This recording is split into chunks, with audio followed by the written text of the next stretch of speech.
Summer 1492. After 3 months at sea, the Santa Maria, the Pinta, and the Nina anchor off the Bahamas. Europe has found the Americas.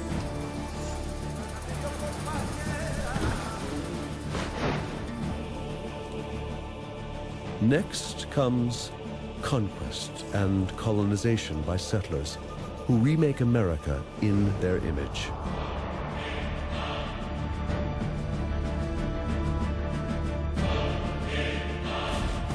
They advance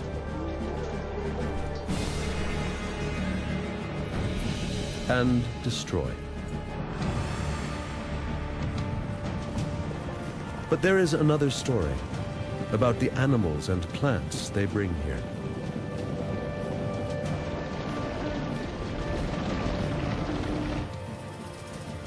And the natural treasures they find here.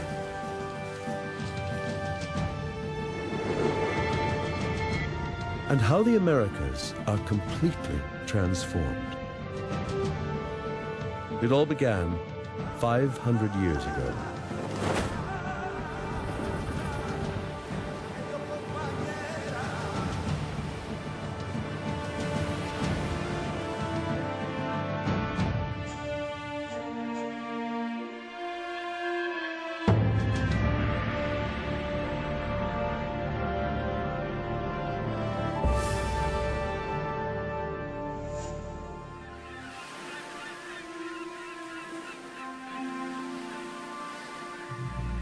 It's 1491.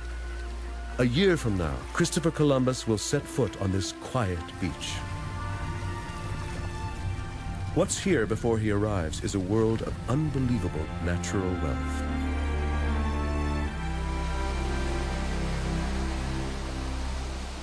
Two vast continents teeming with life. More than 600,000 miles of coastline are surrounded by pristine waters. Shoals so dense, they're said to slow the passage of ships.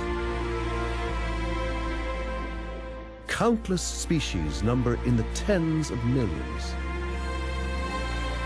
Inland from the Atlantic shores, great forests stretch in every direction. This new world is a land of stark contrasts.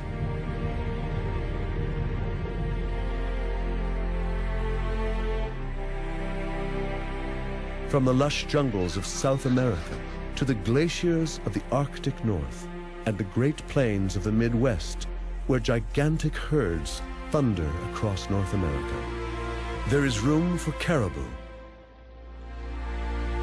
antelope,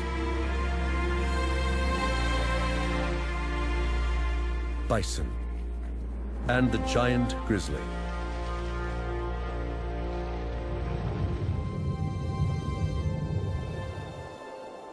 In the sky above, flocks of birds nearly block out the sun as millions of pigeons, ducks, and geese cover the horizon.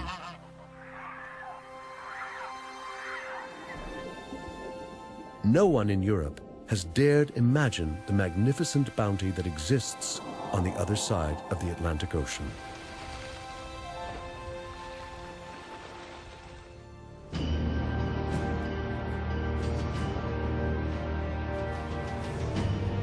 In 1491, Christopher Columbus stands on the coast of Spain, looking west. He dreams of leading an expedition to find a new trade route to Asia.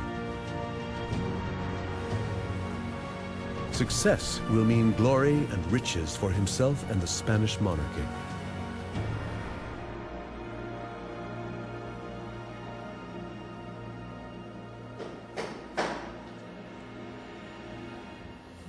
In Europe, the nobles have grown wealthy by trading with the East. Spices and gold, gemstones and silk are the most lucrative goods. But Europeans have lost the Silk Road to the Turks, and foreign trade is in decline. The wealth of kings is in danger. Isabella, Queen of Spain, is desperate to find new routes to India, and she has a plan.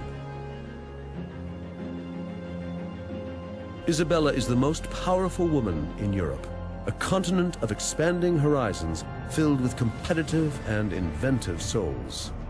For 500 years, they have been building castles, palaces, and centers of trade.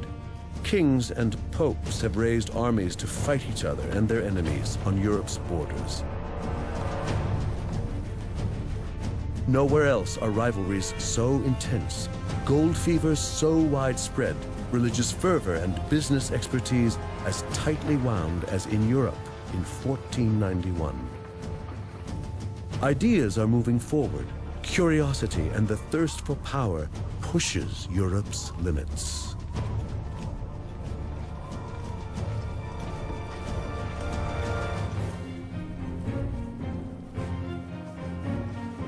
Europe is a busy and crowded continent trying to feed a growing population of 100 million people.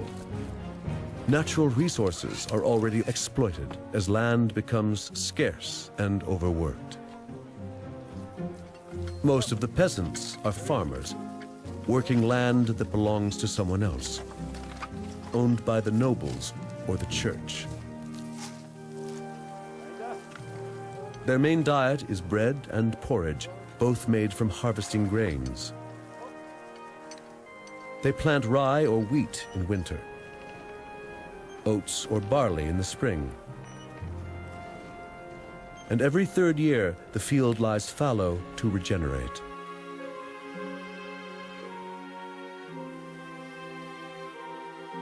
They've learned to harness water and wind for power. It is hard work, but good for producing higher yields in smaller spaces.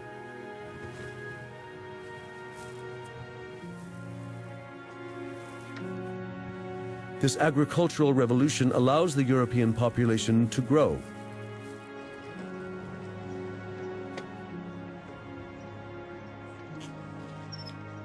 With the help of one more important element: domesticated animals.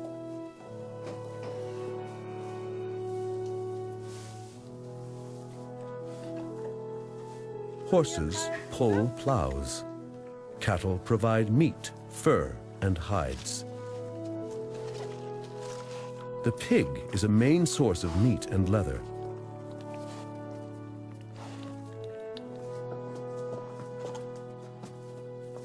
And so too are sheep.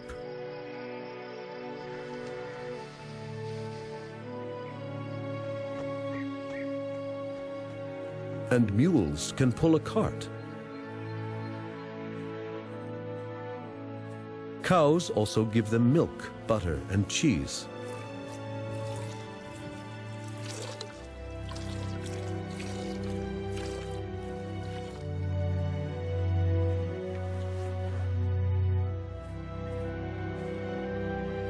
It is not only people that domesticate animals.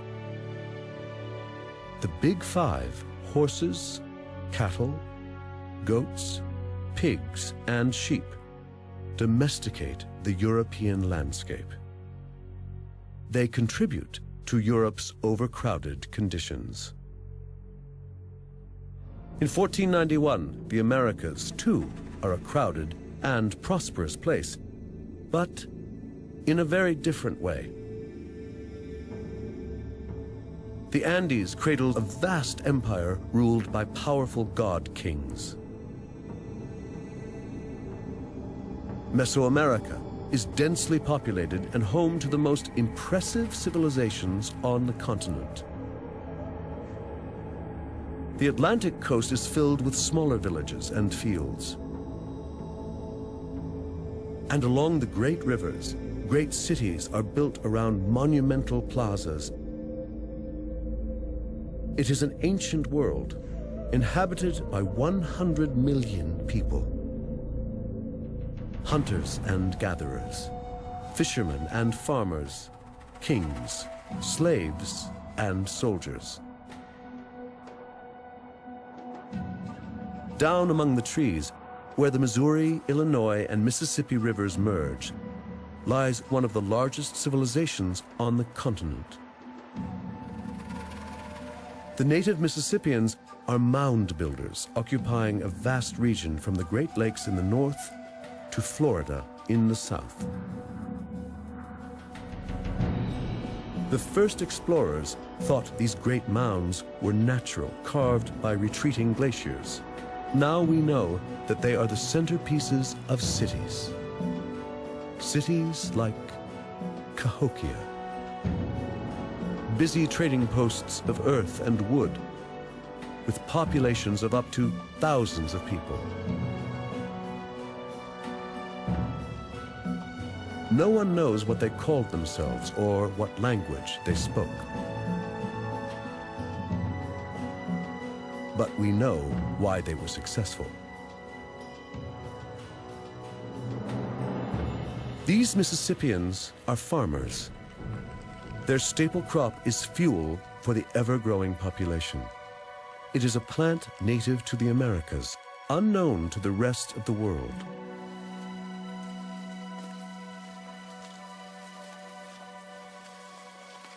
But corn is not a blessing from nature or a gift of the gods.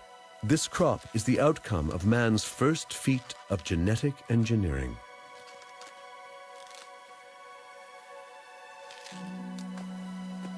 Once they learned how to grow it, they could stay in one place. This simple diet translated straight into the energy to build a civilization. The cultivation of corn is a key to flourishing cultures in the Americas before Columbus. The staple crop in North America was corn. 6,000 years ago, ears of corn were only about as long as a person's thumb, and they were barely edible. It took thousands of years to develop a more nourishing and larger hybrid, and also a hybrid that could grow in cooler climates outside of Mesoamerica. And it wasn't until about 1,100 years ago that corn reached the Mississippi River Valley. Corn is the result of the domestication of the wild teosinte grass. Early Americans started with this spindly stalk, and over the centuries, they developed it into today's giant cob. Archaeologists and biologists are still debating how corn was achieved out of a tiny grass. Corn is one of the keys to understanding American civilization. Wherever it flourishes, so do great cultures. Yet the greatest American empire of them all is found where corn cannot grow, high in the Andes.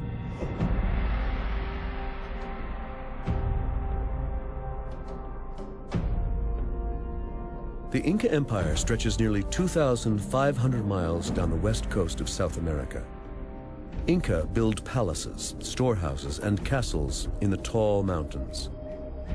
In their realm of 6 million people, they rely on manpower to transport stones without animals or the wheel. And the energy for that is provided by another amazing food source. They are famed for their gold, but their true treasure is less glamorous.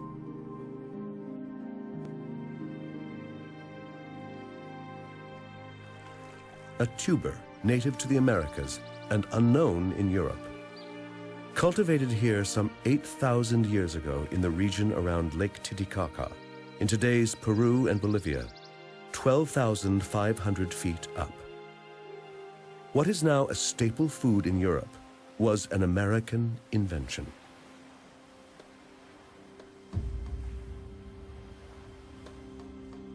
By the year 1491, the Inca grow thousands of varieties, domesticated from wild ancestors. Some poisonous, some even carnivorous.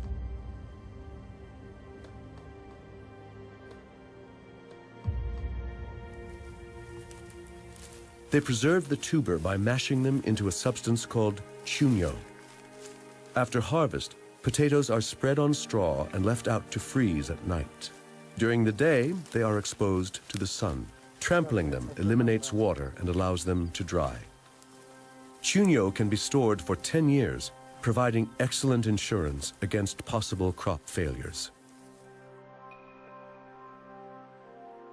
The Inca carved step-like terraces into the mountainsides to stop the soil eroding and create a flat surface for their crops. Terraces absorb more sunlight than steep slopes, so potatoes can grow at the highest altitudes.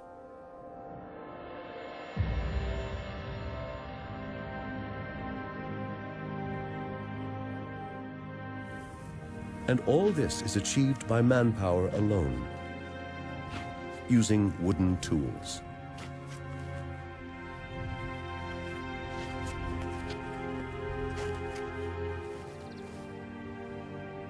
In North and South America, in 1491, farmers grow corn and potatoes to feed their people.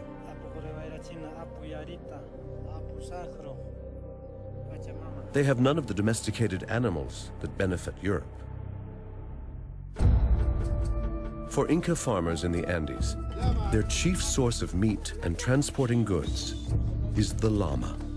This is the biggest domestic mammal in the Americas. The llamas also offer dung for the soil and hides for clothes. But they can't milk or ride them, and the animals can't pull a plow. So they are no good for farming or for travel. But their wool is a true blessing.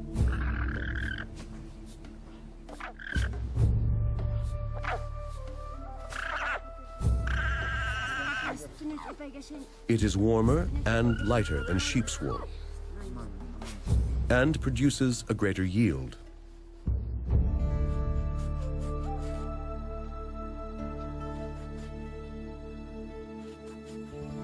The second principal domesticated animal of the Americas is much smaller. For the Aztecs, the turkey is vital. Even today, for their descendants in Mexico and Guatemala, the turkey is so important that they dedicate 2 religious festivals to it.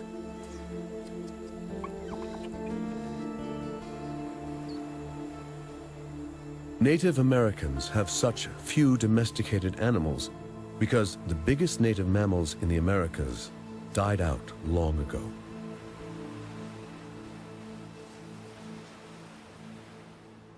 At the end of the last ice age, the megafauna in the Americas, the giant bison and the mastodons, went extinct. And the reasons for that are probably twofold. First of all, as the ice age was ending, the climate became much hotter and drier, and this killed the vegetation that these very large animals depended on. Secondly, the arrival of hunters into North America, crossed over the Bering Strait land bridge from Asia, coincided with the extinction of these animals. And very likely these hunters went after these large animals who were slow and had a lot of meat. And what this left in North America were animals such as bison, deer, and antelope that are not suited to domestication. In 1491, Native American tribes hunt wild animals to survive. But the village dwellers in the forests of the Northeast and nomads on the plains develop methods to guarantee their meat supply. They can't domesticate these animals, so they find a way of making their prey come to them.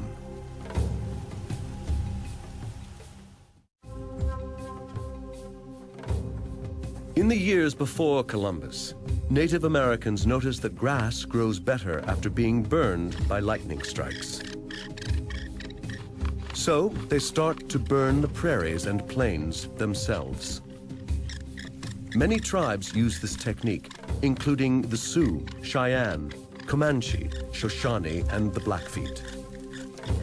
America in 1492 was not a pristine wilderness. That's a romantic myth. It was in many ways a managed landscape.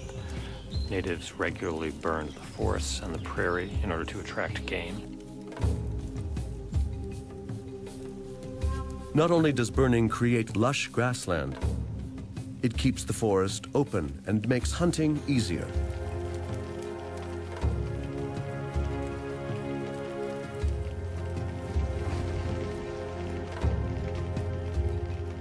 The new rich pastures lure and increase the numbers of herbivores, as well as the predators that feed on them.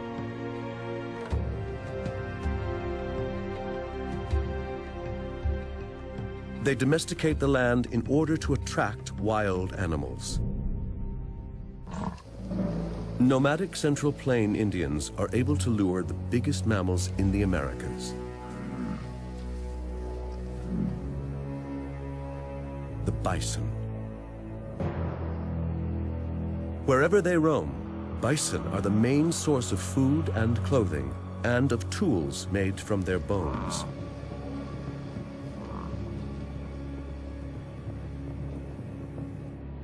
But still, the bison thrive. By 1491, North America is home to perhaps 30 million. They reign on the prairies from Montana to Texas, pushed east by Native Americans along a path of fire, opening up the forest into virgin land.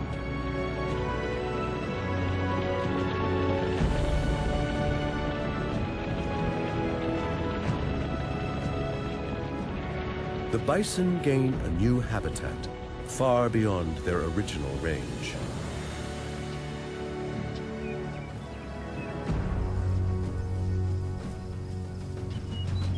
Native Americans have no guns or horses. They hunt on foot.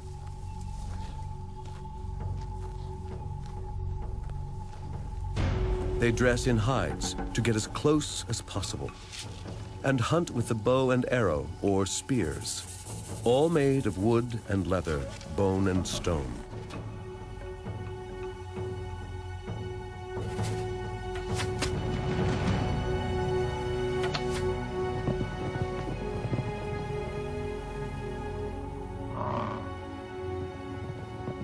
Hunting the bison is essential for their survival.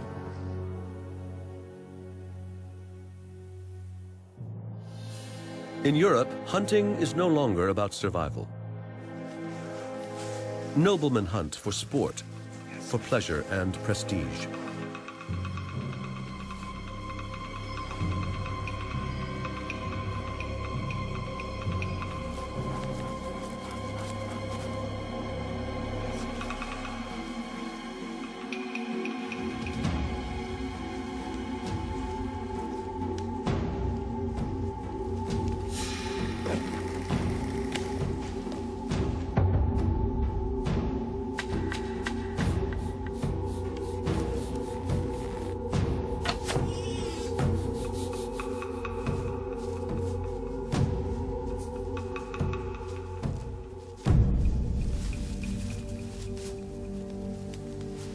And only the nobles are allowed to hunt. If ever they catch a peasant hunting, he will be punished for poaching.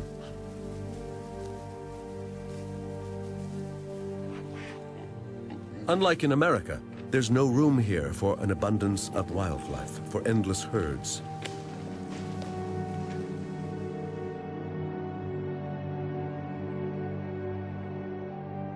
In Europe, the land is man-made. Agriculture and cities push the wildlife back.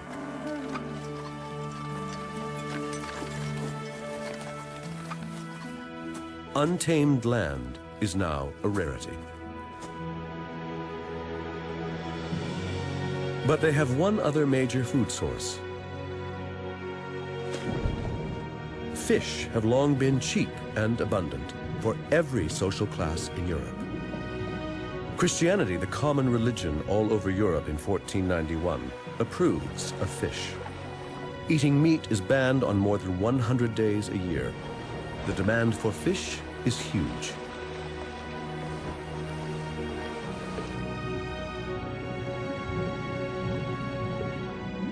But intensive agriculture is damaging the fish supplies.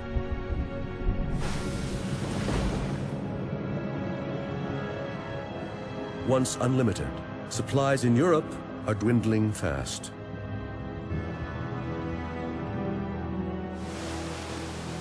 What happened to the fish stocks in Europe?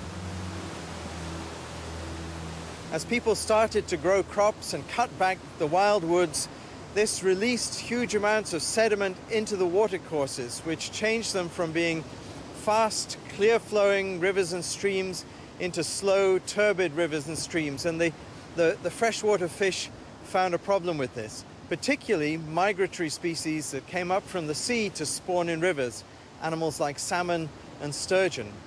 There was another factor which also cut down the supplies of these migratory fish, and that was that people started to build dams along rivers, and when that happened, the migration runs were blocked and the populations declined.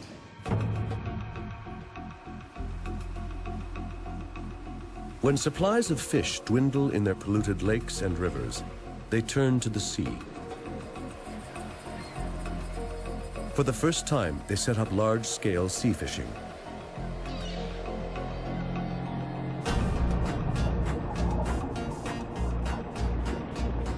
They find abundance on a scale never seen before.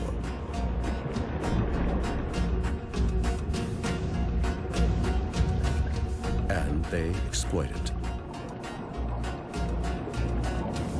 Cod and herring from the North Sea are the first to be fished. Every 5 years, catches double. By 1300, thousands of tons of dried fish are exported from Norway to Britain alone.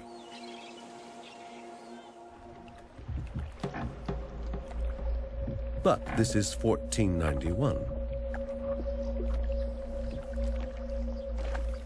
Europe's rivers and lakes are now dirty and empty. And surrounding seas are fast becoming depleted.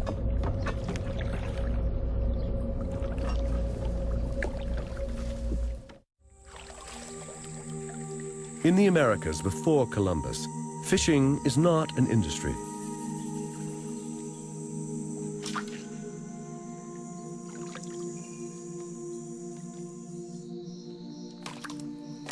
They don't need it. Fish are for the taking.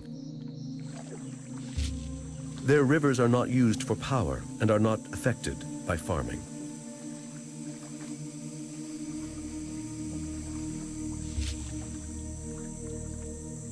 Native Americans transport their fish far away from the coasts and waterways. Into the interior, high up into the mountains. The Inca, high in the Andes, enjoy fish from the Pacific. The Mississippians trade with communities as far away as the Great Lakes to the north and the Gulf Coast to the south. They even eat fish and seafood from the Atlantic. Here, too, there is space for abundance. The waters teem with fish and with whales, dolphins, and manatees.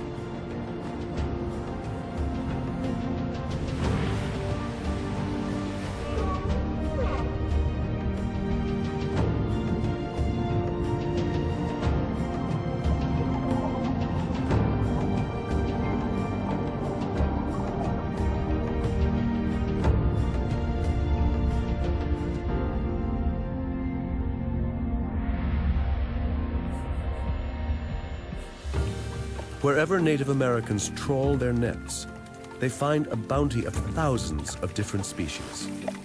Menhaden, channel catfish, and sheephead. They never have to take more than nature can replace.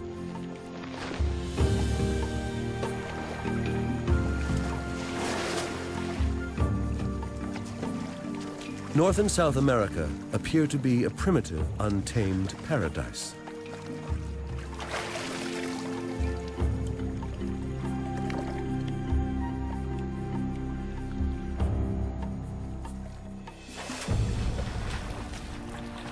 But looks can be deceiving.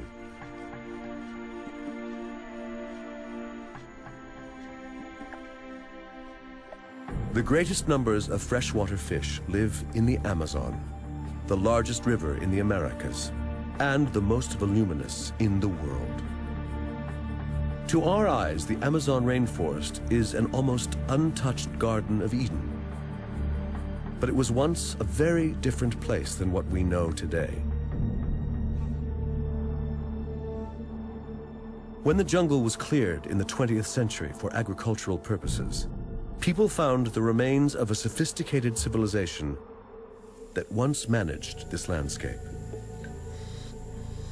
In 1491, this area is home to thousands of people. They tend orchards with all kinds of fruits: papaya, mango, cocoa, nuts, and palms.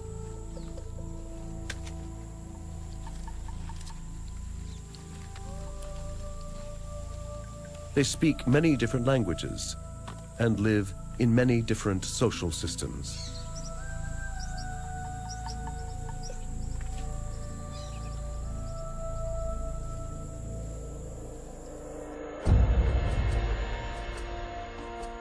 Their tightly packed settlements cover an area of over 46,000 square miles. They are linked by raised causeways, bridges, and canals. Much of this is natural savanna created by annual flooding. But they have expanded the grasslands, regularly setting huge areas on fire. By 1491, they have created an ecosystem of plant species adapted by fire that cannot exist in nature. Eventually, the jungle will reclaim it.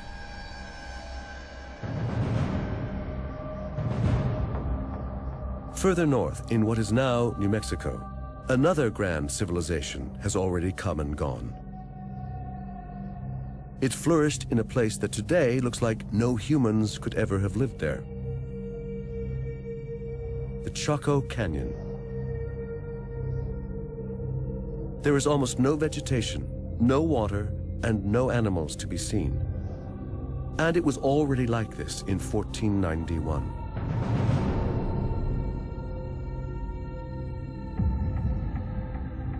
But once, this area looked completely different. This is the story of a civilization that developed as far as it could, used its resources as well as it could, and still declined.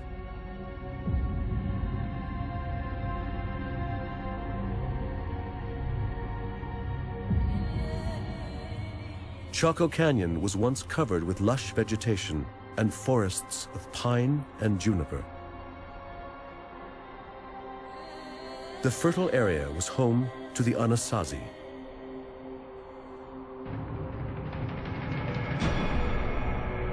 From the year 700 on, the Anasazi built the highest and largest buildings in North America. One is several stories high and has 600 rooms that overlook the majestic canyon. 1,000 people lived here. They had no animals to transport materials. Thousands of felled trees were dragged down to the Chaco Canyon on men's bare backs. There is no written account of their lives or of their disappearance. But environmental historians can tell us what happened by counting tree rings and analyzing rat nests.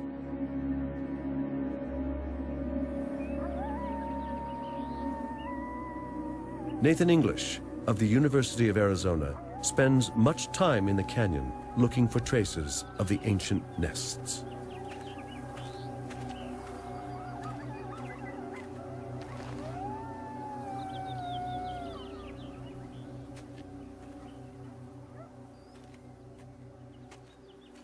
Our interest in Chaco Canyon is to learn more about how the ancestral Puebloans live, and there's a number of ways we can do that. We can do that through traditional archaeology, where we dig up ruins and sites, or we can also look at what the environment was like around the ancestral Puebloans. And the way we do that is by looking at pack rat middens. And each pack rat midden is like a little snapshot in time of the area around the midden itself. So you could think of it like a picture. And the middens can be up to 40,000 years old in some places. And what the midden is it's the pack rat makes a nest, and it poops in that nest, and then it only gets its water from eating plant vegetation, so its urine is very thick and viscous. That urine seeps into the pile of poop, essentially, and solidifies, almost like amber. In the meantime, the pack rat is also collecting things for the plants around it, also pot shards, sometimes even corn or seeds of squash. And those macrofossils are incorporated into the midden. So we go out, we collect the midden, and then we examine the macrofossils in that midden to look at what the ecology around that midden was like at that time. Not only do rat middens hold information, trees do too. Scientists count the rings of ancient logs to give the exact date when the very last tree was cut down. The Anasazi used juniper and pine for their timber and fire. Too much of it, some think. With the trees goes the soil. The forest cannot recover. Because of erosion, water drains down, creating gullies on the way. Irrigation and agriculture are no longer possible. This large population cannot feed itself anymore. But did they destroy the forests, or did the forests leave them? We are on the edge of this pinyon juniper woodland, and so it's really possible that just natural climate change would have caused it to move back. But it's also, we know that the people were harvesting wood for fuel and for timber, and so it's likely that a combination of the two things are what led to the loss of forest in this area. The year 1130 rolls around. It is one of the driest of years. The Anasazi have survived previous droughts, but the population has increased greatly, and there is no suitable territory to expand into. Without rain, it's impossible to grow enough food to support the population. No agriculture means no culture.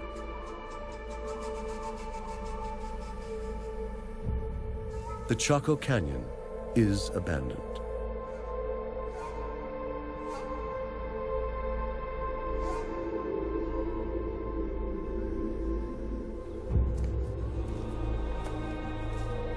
These ancient Americans cut down the last tree and move on.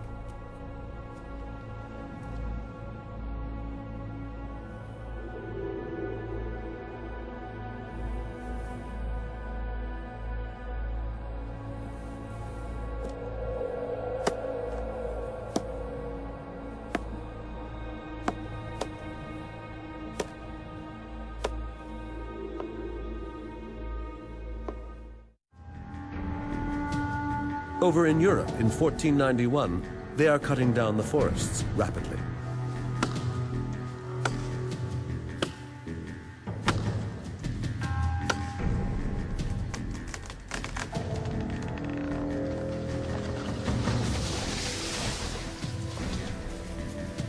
Their growing population needs more food and more space in which to grow it. And they badly need the wood.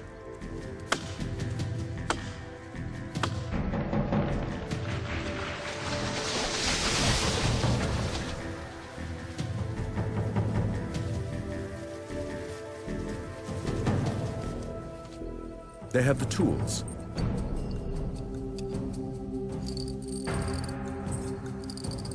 They have the means to transport it. And they have the energy.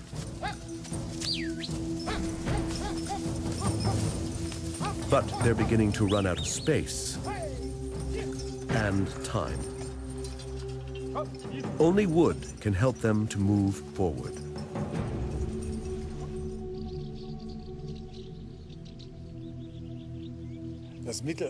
The Middle Ages were the era of wood. You find it wherever you look. Wood was the most important material for building, for making tools and furniture, and for burning. It was the only fuel. There was hardly any coal. It is an era of competition, and wars use up forests too. Whole armies are equipped with bows made from yew wood. The yew tree is almost exterminated in Europe. Armies need iron weapons, and smelting ovens burn day and night.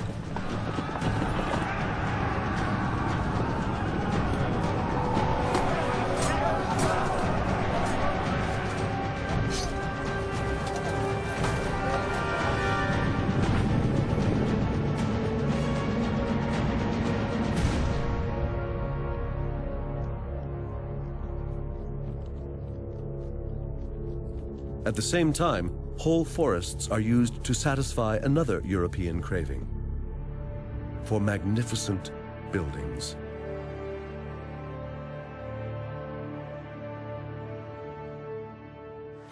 The cathedrals in the cities are made of stone, yet they require millions of logs for their bases and frames.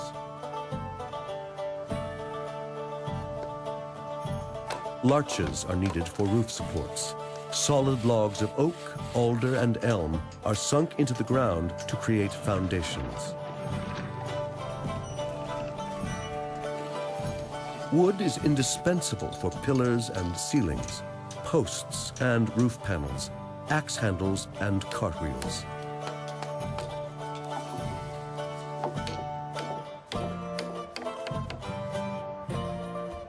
European castles, cathedrals, monasteries, and churches consume entire forests in Germany, France, Italy, Spain, and England.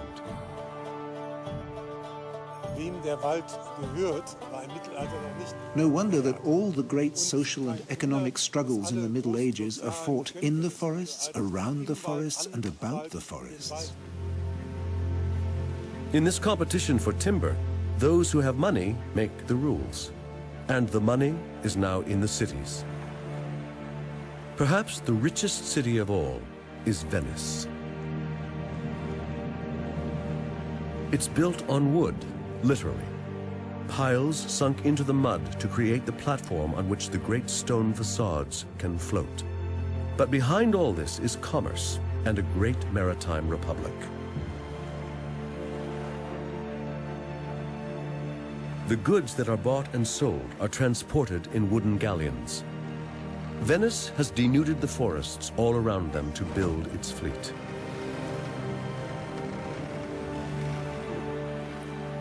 The city's demand is insatiable, and they start to deplete the Alps. Spruce for masts, larch for planking, elm for capstans, walnut for rudders, and most importantly, oak for hulls. When that is not enough, they cut a swath across Europe all the way to the Baltic.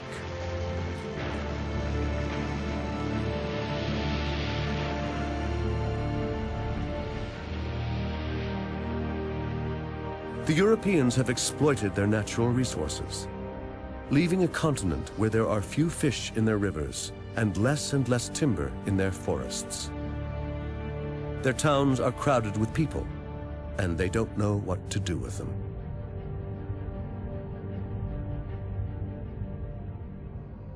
Rivalries between princes and kings have grown intense. Religious fervor, curiosity, and greed are widespread in 1491. And there is a constant hunger for new ideas. The printing press is invented.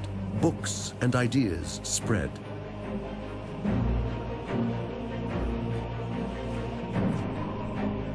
But where do they go from here?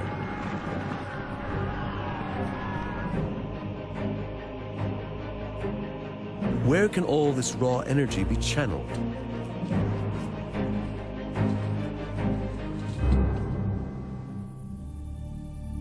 This is the time when European kings and queens send explorers beyond the horizon to expand and enhance their power. Some explorers go around Africa to find the sea route to India. One has the vision to sail west to arrive in the east. He is a seaman from Genoa, Italy, a fervent amateur who has the crazy idea of sailing into the unknown to reach India. Christopher Columbus has spent 5 years trying to gain royal support to finance his voyage.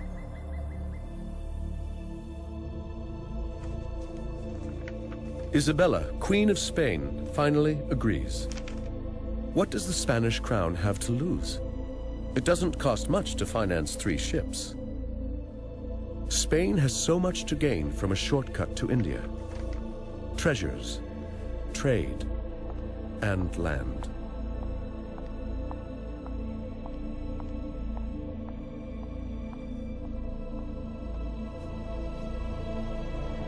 At first, no one wants to board his ship.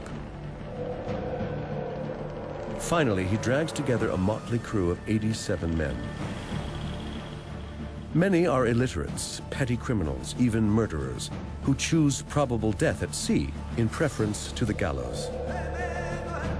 Many are soldiers, with nothing to do since Spain expelled the Moors just months before. Now, they are soldiers of fortune.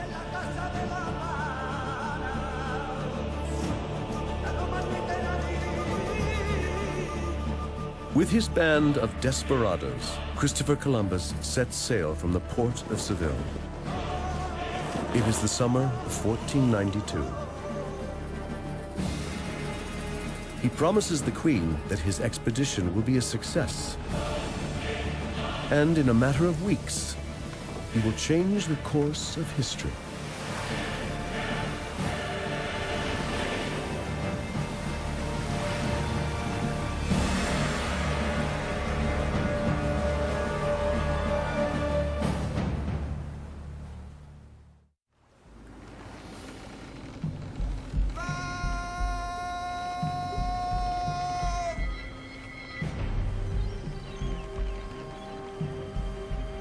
It is October 12, 1492, when Columbus sights land.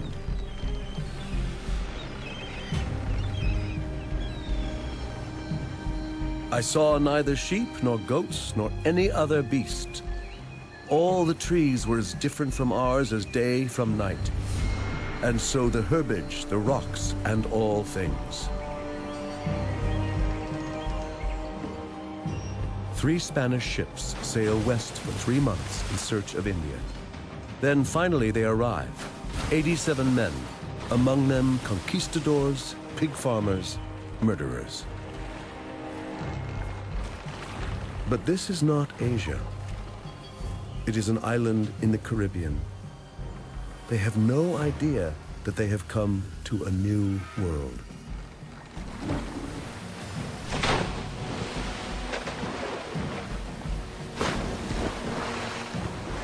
The air is hot. The water is warm. They have survived the voyage and have found land for the Spanish crown and in the name of God. They are exhausted, tired, but thankful.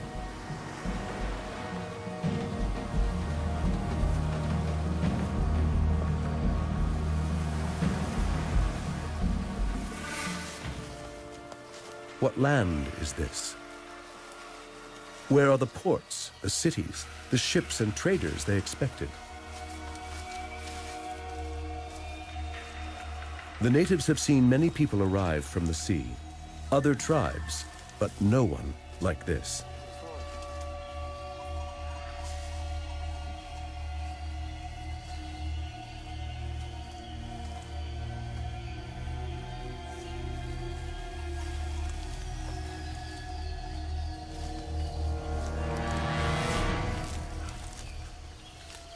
Cintak wa alok, suku analok berat, hakepe alok uci.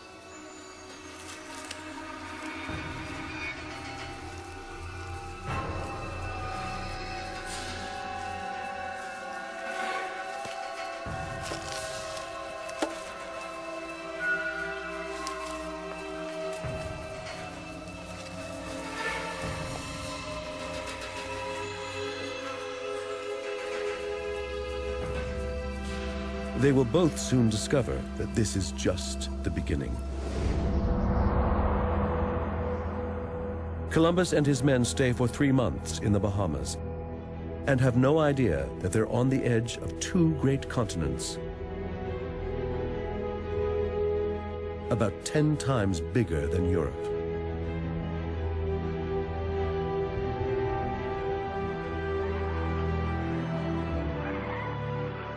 From the tropical seas to the arid deserts, it is vast. And there is space, with room for every possible landscape, stretching from the northernmost to almost the southernmost points of the globe. Spain's royal monarchy made Columbus's voyage possible.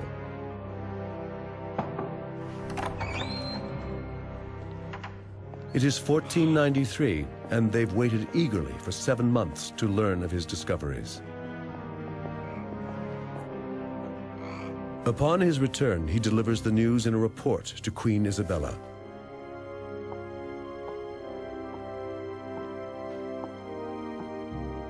In a few pages, Columbus describes the paradise he has found in her name. Land to conquer, converts for Christianity, riches to exploit, and gold.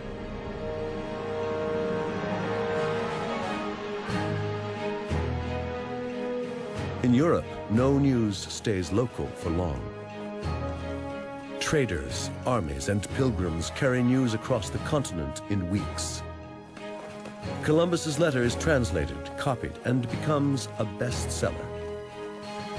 Now many Europeans are aching for their share of the treasures. A few months later, in Spain, men are moving towards the ports of the Atlantic and the Mediterranean.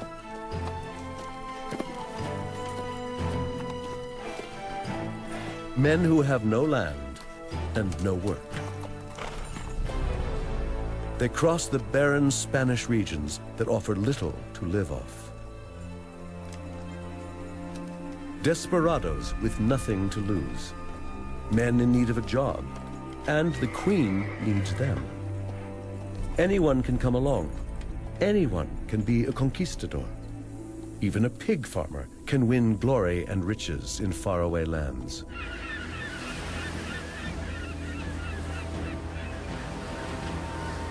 In 1493, 17 ships arrive in the New World on an island in the Caribbean Sea, carrying 1,200 Spaniards. Columbus's second voyage begins a stampede of Spanish exploration and conquest. Some will go south, some to the Andes, some along the Mississippi. It is the conquest of the Americas. Driven by greed, carrying weapons, and with one animal that does not exist on this continent. With the horse, the Spanish are able to annihilate whole empires in just a few decades. Within 40 years, the Inca in the Andes fall to Pizarro.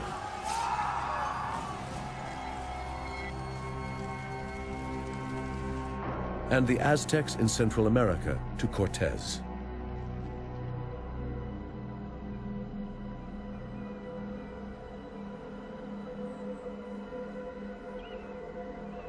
Where there were towns and cities inhabited by millions of people,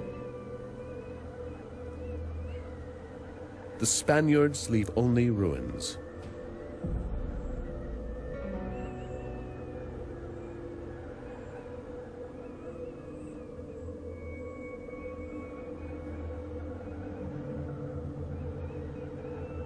And no one to manage the land.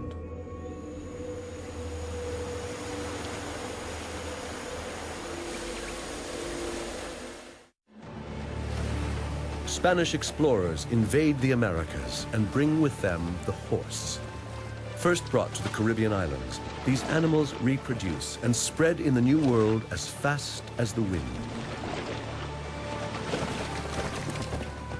Horses have not been seen here since the Ice Age. Now they're back. It's as though the landscape has been waiting for them.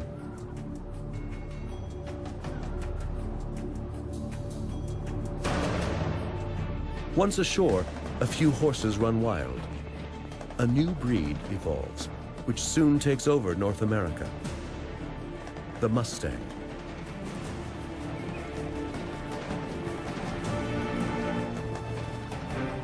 Within 300 years, they have reached the Central Plains and the Rocky Mountains.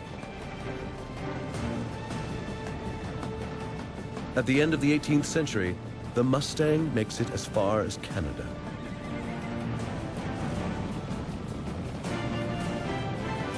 "150 years later, there may be 7 million wild horses in North America.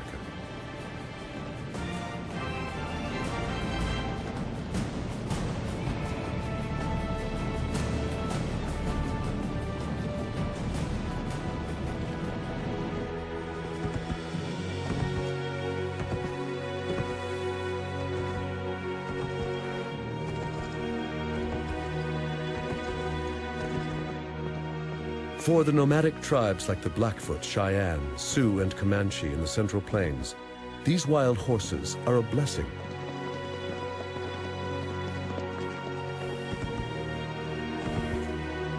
What they used to do on foot, fighting, hunting, traveling, they can now do on the backs of wild horses from Europe. It transforms their lives.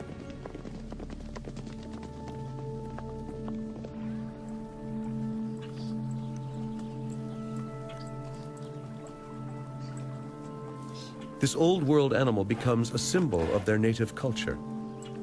Although the horse once came from across the Atlantic, it is now an image of nomadic America.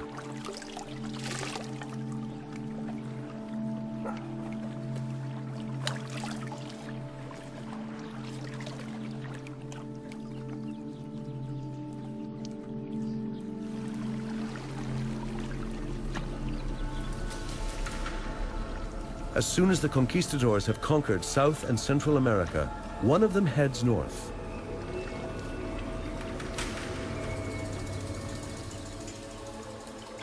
Hernando de Soto travels from Florida up the Mississippi River, looking for gold.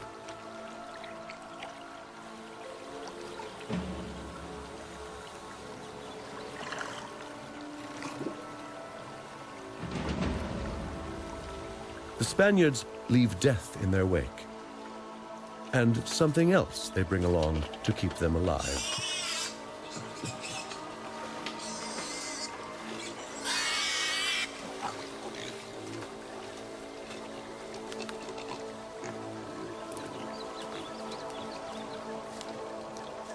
As they journey through unknown jungles, the pigs help them survive. They are a perfect source of food. They don't take up much space in the boats. They look after themselves, and they eat everything they can in this new continent. They're prolific little beasts. A healthy sow can give birth to 10 piglets at a time. When the conquistadors leave some behind, they will have an ever-growing food supply for those who come after them. The pigs are key to their survival.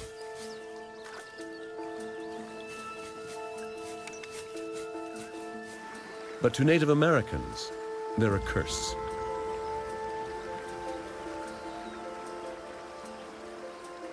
In North America, natives do not fence their fields, and their staple crop of corn is irresistible.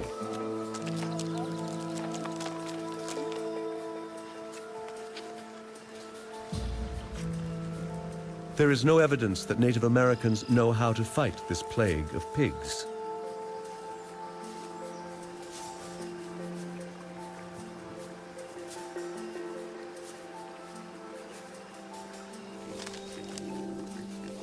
Soon European swine are eating the seeds and young shoots.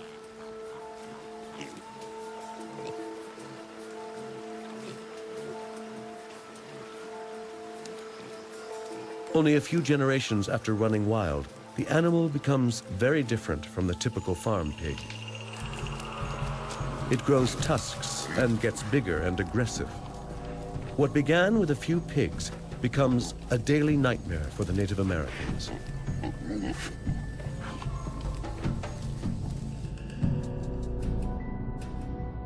In addition to horses, Columbus brought 8 pigs to America on his second voyage. Within 20 years, there are 30,000 pigs on the island of Cuba alone. They multiply, conquering the Andes, the Amazon, and North America.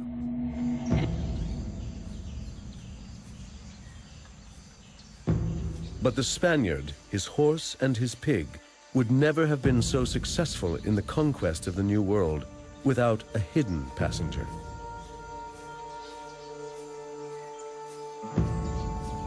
It is when the old and new worlds touch that the Native American meets his worst enemy. A very black dose for the continent.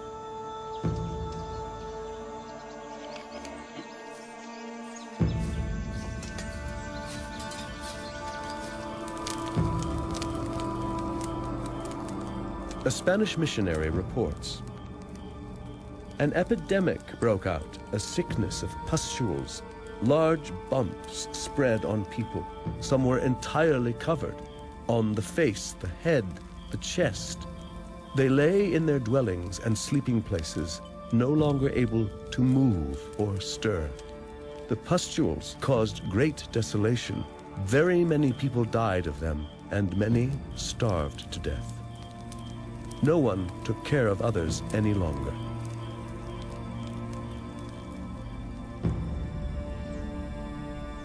Deadly diseases contaminate both continents of the Americas.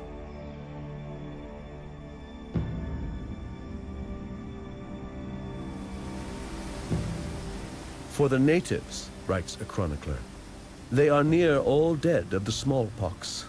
So the Lord hath cleared our title to what we possess.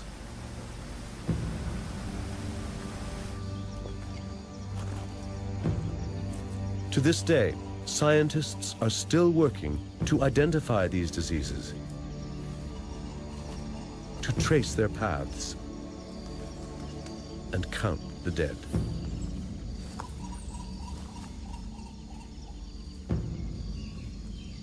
Smallpox was accidentally introduced to the Americas in the 16th century.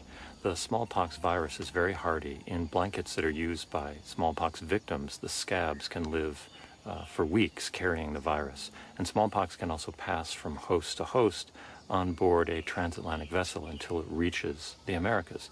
And of course, once smallpox reached the Americas, it was introduced to millions of new hosts, human hosts, who had no acquired immunities to these diseases. And so smallpox, together with measles and influenza, had a devastating impact on Native American populations. No one knows exactly what the mortality was. Conservative estimates are about 50%. It was probably closer to 90% or even higher. Through trade between native peoples, diseases spread through the whole continent. Many natives die of foreign diseases without ever seeing a European. Microbes move faster than the conquistadors who brought them. Some 50 years after Columbus first sets foot in the Americas, conquistadors and explorers find neither towns nor people. No one stands in their way. Most of the people are dead, and nature reclaims the land. Everything that they now find is pure wilderness, a Garden of Eden without humans.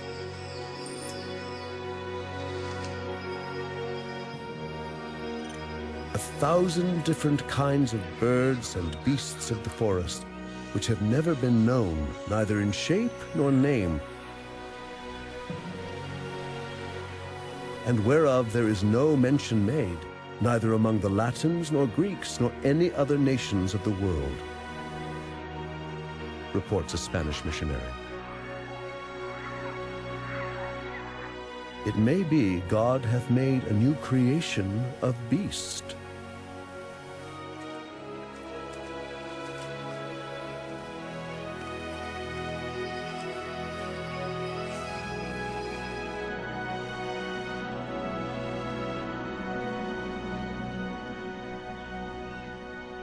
Explorers send exotic plants and animals, evidence of God's second creation, on the ships back to Spain.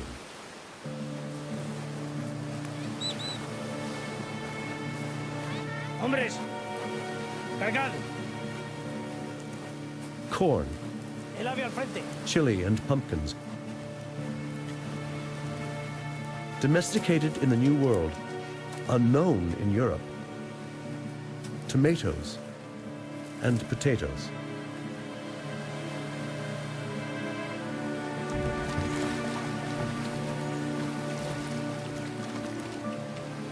But there is an unwelcome passenger on board. an unintentional gift from the natives. It will lead to death in Europe. It will spread in the brothels, in the ports and cities of the Old World. It will be painful. It drives its victims mad. And it can take a long, long time to kill. This is the French pox, or the Spanish sickness. Syphilis.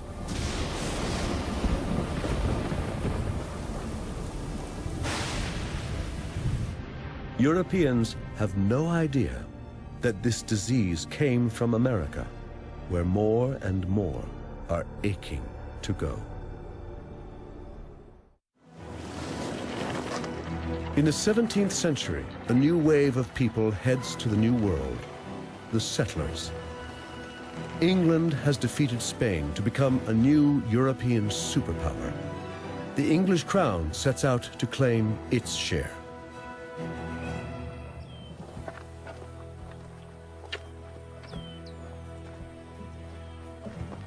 In 1607, the British start a colony on the east coast of North America, in what is now Virginia.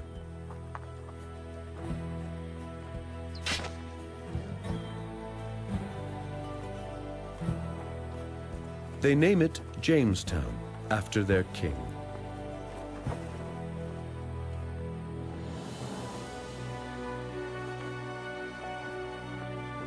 This will become their new world. Their job is to make money for the British trading companies that sent them here. The land they seize seems to be the right place to exploit. Forests and rivers, coasts and lakes owned by no one. But not all Native Americans succumb to European diseases. And this land is neither empty nor uninhabited. It is the land of the Powhatan. More than 14,000 people living in small communities, around 200 villages on the coast and along rivers, in large houses surrounded by cleared forests and mixed fields of squash, beans, and corn. These are farmers and hunters.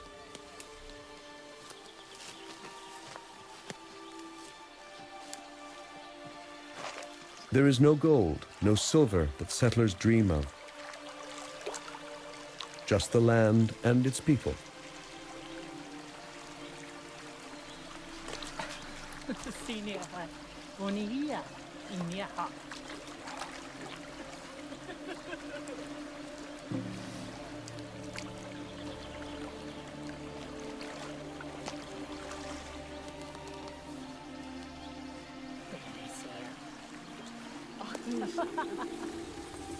For a while, the settlers and the natives managed to coexist.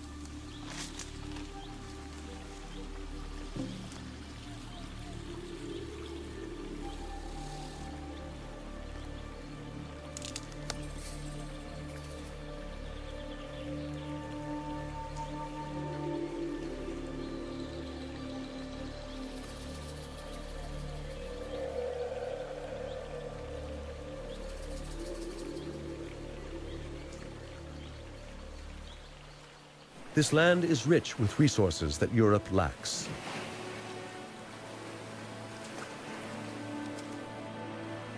In the long run, resources that are far more valuable than gold and silver.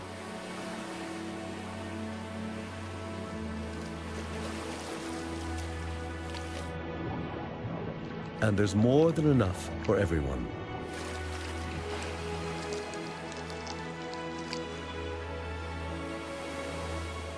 Europeans wanted to travel west to the great empires of Asia. Instead, the new world they find amazes them with its natural abundance. They discovered almost miraculous, unbelievable quantities of fish in these estuaries and rivers. One particular kind of fish which very much impressed settlers was the river herring, or alewife as it's otherwise called. And seasonally, these would ascend the rivers to spawn from the sea in their millions. For example, in the Potomac River near Washington, D.C., during the 18th century, something like 750 million alewife were caught just from that one river in 1 year. It was a remarkable abundance, and people described the rivers as having more fish than water. Whole shoals are caught in the settlers' nets. In the 18th century, hundreds of thousands of tons of cod are shipped in one single year, sent from North America to England, Portugal, and Spain. Fishing boats sink under the weight of their catches, and the colonies thrive. It takes only 200 years to achieve what had taken 1,000 years in Europe: overfishing. Fishing tends to remove the biggest, oldest individuals from a population, and by doing this, it changes the selective pressures on the population so that fish begin to grow more slowly. They reach reproductive maturity at a smaller size and earlier in life. And these things all reduce the productivity of a population.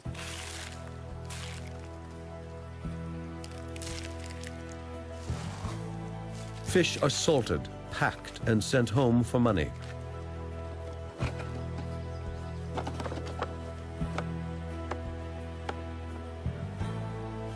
Along with them, the settlers send another resource that the Old World is desperate for: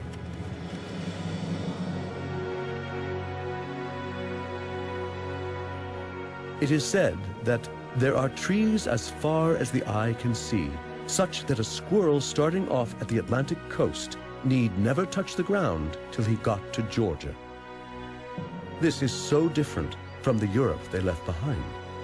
They have finally found a replacement for something that is disappearing at home: an infinite, accessible source of the raw material of the age. The forests must fall if the settlers are to succeed.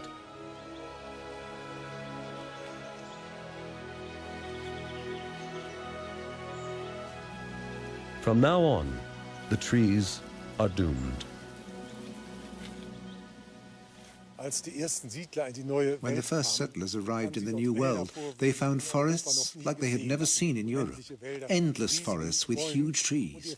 Penetrating into the heart of the land was also a war against the forest. The axe became the Yankee emblem.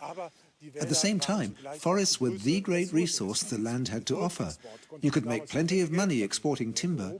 In Europe, wood had become expensive, and so the greatest forest destruction in history now took place.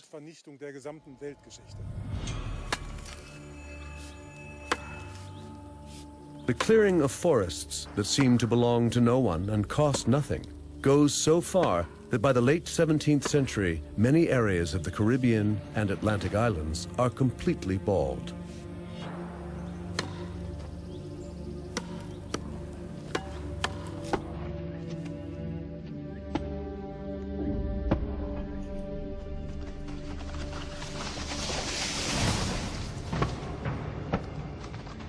An incredible amount of wood is really squandered in this country for fuel.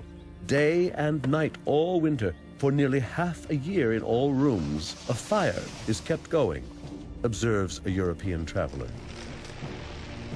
Wood consumption in the forests of New England, just like in Europe, is out of control. For fuel, for building, and to clear agricultural land. The resources in this vast continent seem to be inexhaustible. But in time, fish stocks will dwindle in the Americas too. They create this new world in the image of the one they left.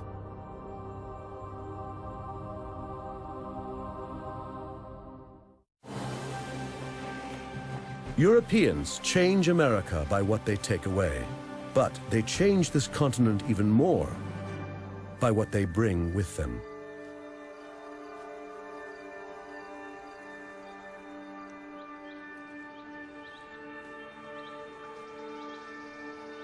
They come in search of their own land, something almost impossible to find in Europe. They come in search of religious freedom, in search of a better life. They believe they are responsible for their own success and happiness. For the first time, women settlers come too, and they bring a whole way of life with them.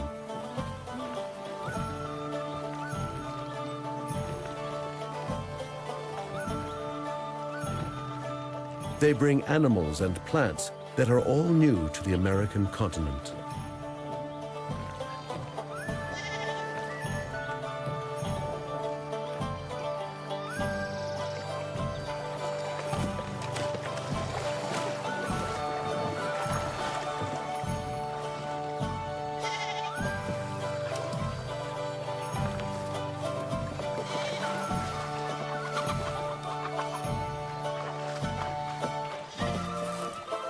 Livestock and grains from Europe will transform the New World and make it a true New England.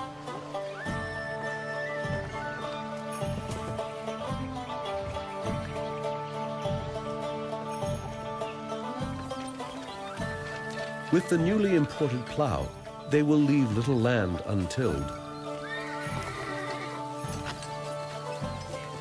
These domesticated livestock and metal tools have never been seen on this continent. An environmental revolution takes place. In no time, their European wheat is growing in this foreign soil. Wheat, barley, oats, and rye are brought to America. But in the process, some less welcome guests hitch a ride.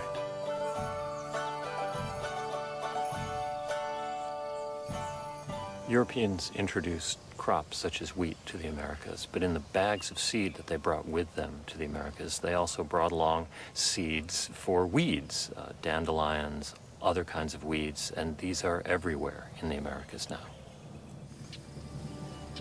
From the most insignificant weed to the continent's greatest mammal, the bison, nothing is untouched. America's native flora and fauna is forever changed.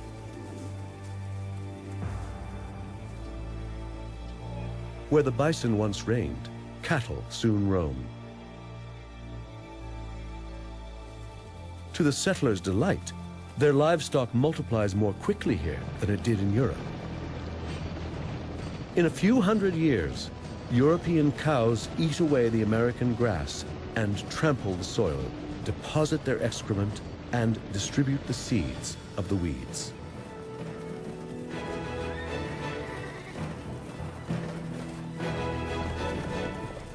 The invasion of European insects and animals changes the American landscape forever.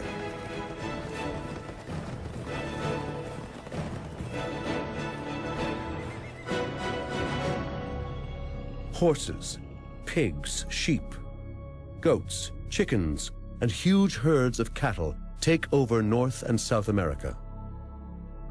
The cattle alone doubles in numbers every 15 months and feed the settlers. The New World settlers defend themselves inside sturdy forts. But there are no shortages of any kind. Meat has become one of the cheapest foods in the Americas. They are the best-fed people in the world.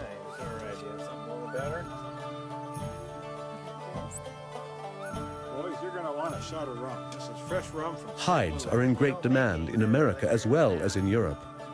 And fur from the wild animals they shoot brings in a steady export income. Some, like the beaver, are hunted almost to extinction. Settlers are not forced to adapt to the landscape. They domesticate and dominate it. Most trees were cut down and turned into pasture and gardens where all kinds of vegetables and root crops that we know in England grow in profusion.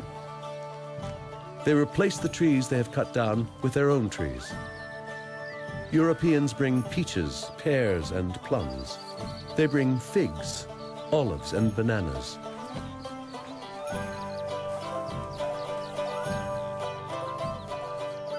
and their trees flourish.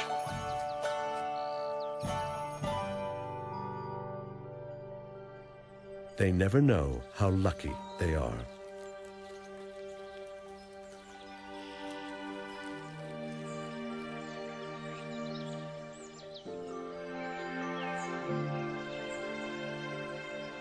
Because the settlers also bring bees with them for their honey.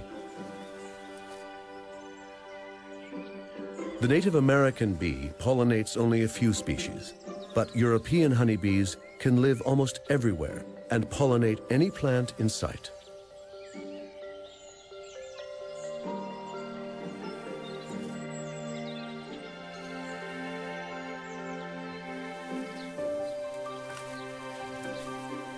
Gardens turn into plantations for consumption at home and abroad. Apples thrive and become a major industry in North America, eventually yielding a harvest of 5 million tons a year, all beginning with European seedlings.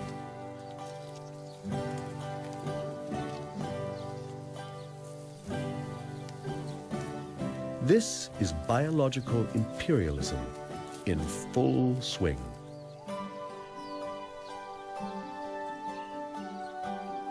Europe's fruits and vegetables conquer the New World.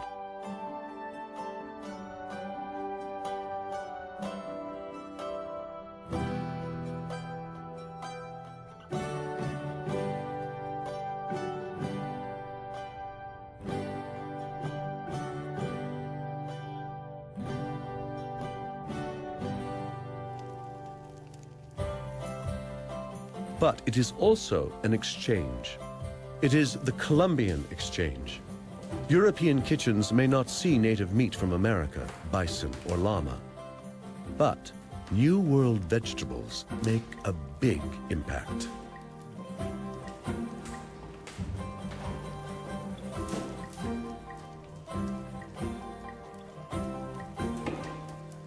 The plant with the greatest impact on Europe needs a couple of centuries to take root in its culture.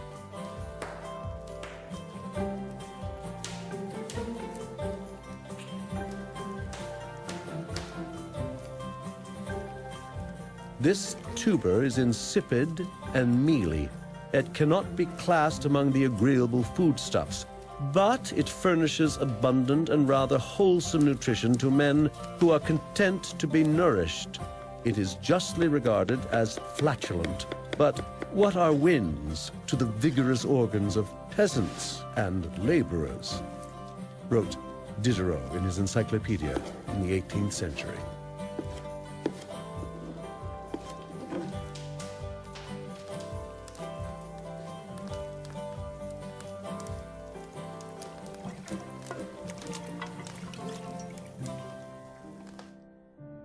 Introduced into Spain, potatoes slowly spread to Italy and to Northern and Eastern Europe. By 1600, the potato has entered Austria, Holland, France, Switzerland, England, and Germany. Frederick the Great himself urges its cultivation in Prussia.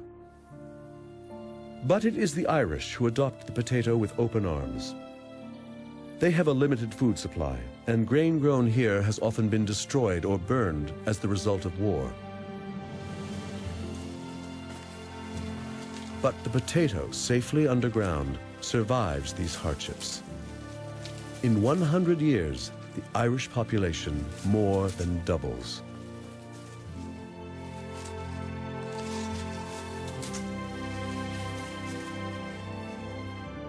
And towns like Berlin grow into great cities. By 1700, there is an unprecedented population explosion in Europe, thanks to a plant from the faraway Andes.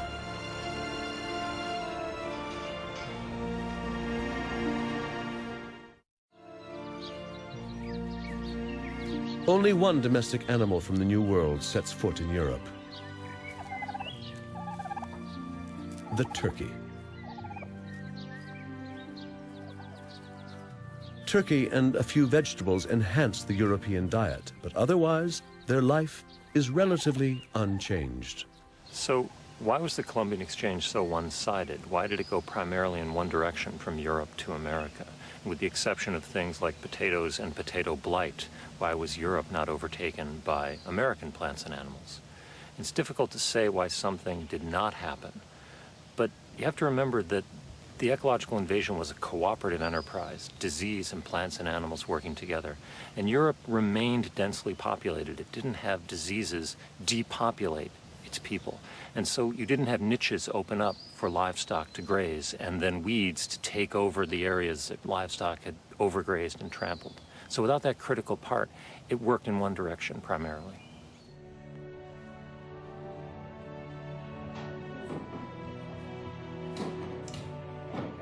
The European elite want more than just turkeys and potatoes from the New World. They want luxury products.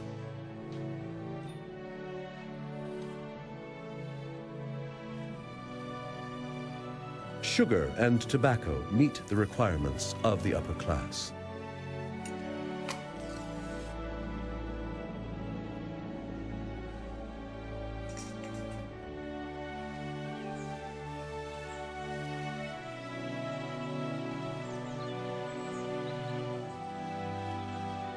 The first British settlers quickly acquire a taste for American tobacco and export large shipments to Europe.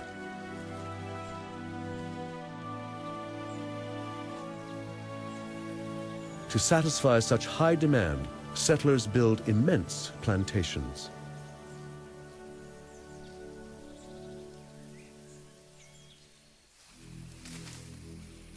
Growing sugar becomes a business on the same scale as tobacco. The new monocultures cover entire landscapes.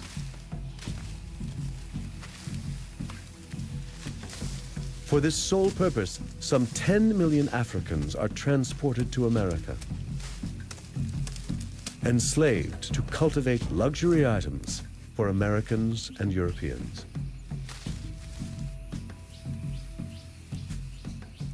Because of the rapid depopulation of the Americas owing to disease, Europeans faced a shortage of labor in their effort to exploit the resources of the New World, particularly to exploit the soil. So the Europeans, first the Portuguese and then the Dutch, and then eventually the English, imported slaves from West Africa to cultivate sugar in the Caribbean and Brazil, tobacco in Virginia, rice in South Carolina, and by the 19th century in mainland North America, cotton. It's no exaggeration to say that these cash commodities produced by slave labor were essential to the export economies of the Americas. By the 18th century, the metamorphosis of much of America is complete.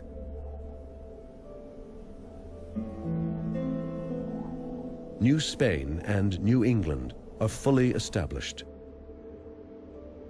Nature has been transformed and is in the hands of man.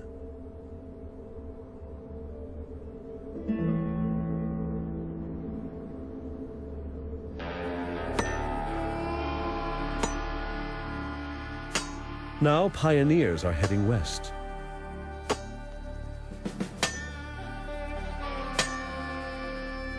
There is still empty land in that direction.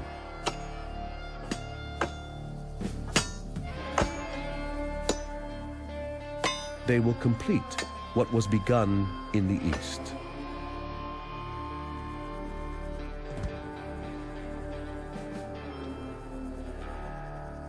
In the creation of the New World, perhaps 90% of the Native American people died. The people who took their place came from all over Europe as conquistadors, settlers, explorers, and colonists.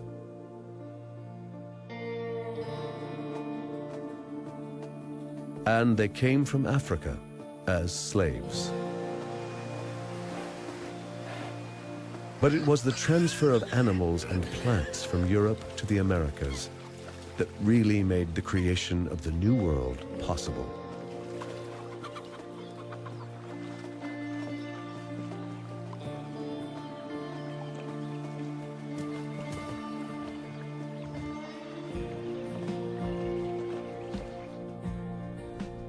In today's chrome and steel cities, we sometimes seem so cut off from nature that it may be difficult to believe the Columbian exchange ever happened. But in the final analysis, the skyscrapers and the melting pot of the races owe their existence not only to humans, but also to the natural world.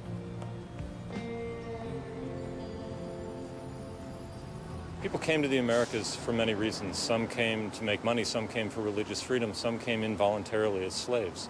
But those populations took hold in the Americas because of the accident of ecology, because of the microbes, the plants, the animals that they brought with them that gave them an advantage over the people who were already here. And the legacy of the Columbian Exchange is also still largely biological. And that legacy will continue into the future.